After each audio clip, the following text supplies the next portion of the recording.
Even though Congress jumped one big hurdle on the way to avoiding a government shutdown today, federal employees in the Treasure Valley are still preparing themselves for what could happen next. Mike Sharp has more and joins us live in the studio to tell us how a shutdown could affect you.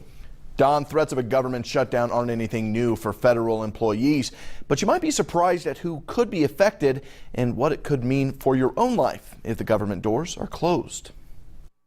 We don't know what the future is going to bring. We're going to roll with it. We're going to deal with any eventualities, and we're going to just handle it.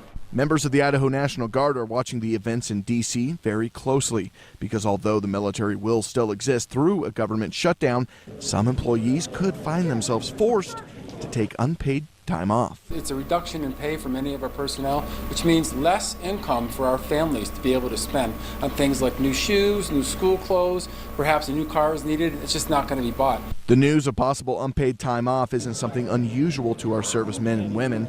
Some already dealt with a 48-hour furlough because of the sequester. And military members won't be the only federal employees possibly forced to stay home. If it's any consolation to federal employees, while they're staying at home in the event of a government shutdown, the U.S. Postal Service will still be running, which means they may not be getting their checks, but at least they'll still be getting their bills. While the Postal Service is active, rain or shine, or even shut down, the people running the national parks are not. That means if you're planning on a last-minute vacation next weekend, think again.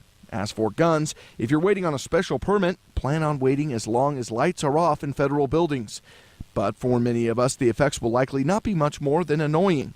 It won't hit our pocketbooks like it could those in uniform. You know, if the fiscal new year brings us another set of challenges in the form of reduced budget, we're going to deal with it. Many of the agencies I spoke with didn't want to go on camera because they really don't know how they will be affected if the shutdown happens. For that reason, a lot of federal employees are just crossing their fingers for a resolution. Live in studio, I'm Mike Sharp, today's 6 on your side.